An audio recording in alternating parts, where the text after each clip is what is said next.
Hi everyone, welcome to my channel.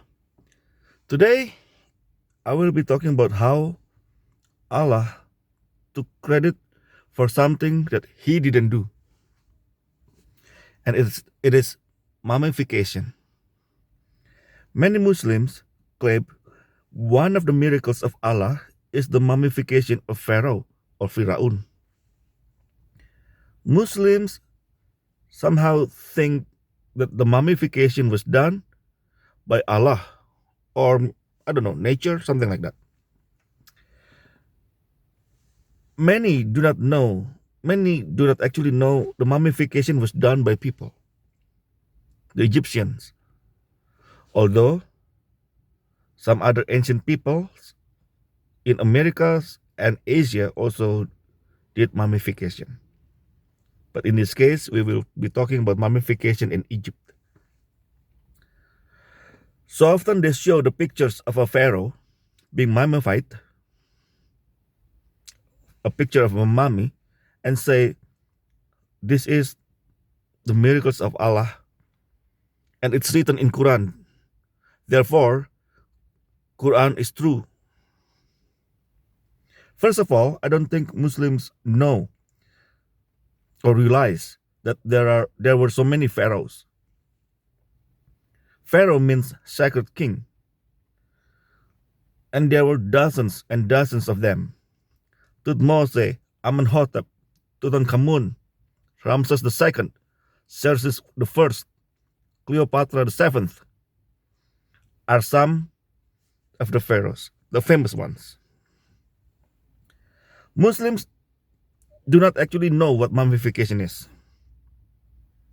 Mummification was a word taken from Arabic, mumia, and from Persia, mum, means wax.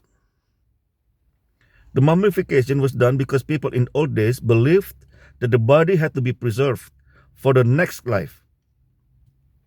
That's why they put wax on the body, so the body will not decay.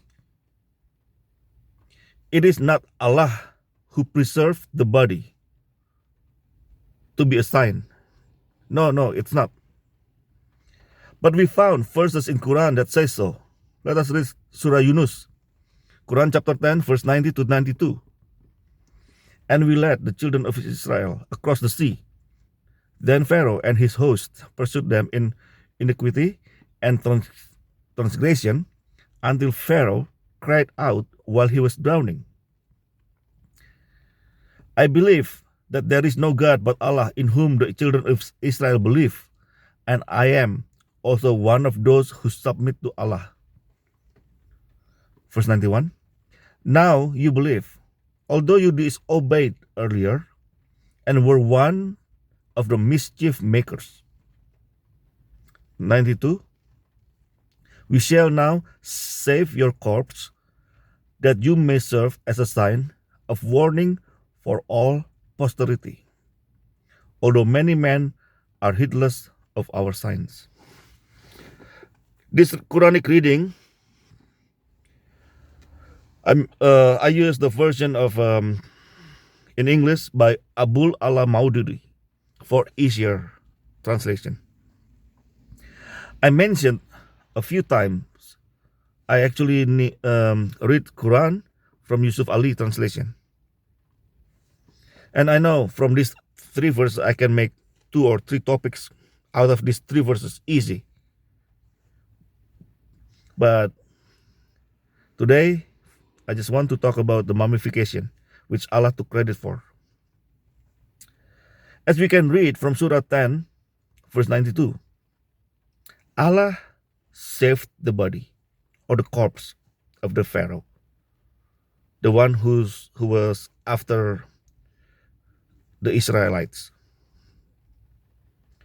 I want Muslims to understand that the mummification was a tradition of people in Egypt that was done for their dead kings or pharaohs. The newest mummy in Egypt was from the year 500 BC, 2,500 years ago, and the oldest was a little over 5,000 years ago. So mummification was a 2,500 years tradition, from 3000 BC to 500 BC, roughly. Quran 10 verse 92 is showing how Allah took credit for that. And again, this shows the ignorance of the Arabs of old practices that was done in Egypt, North Africa. And these days, we have found mummies, of course, in other areas. Nevada, USA, Chile, South America. But Quran has fooled people in the old days because information and basic knowledge were not widely spread. Today, we can thank God and the internet for the unlimited reading materials available not only in schools and library, but also internet. As long we know how to separate real news and fake news, we will be fine. That's all from me. To those who are well informed, and to those who lack information, God bless you all. Have a nice life.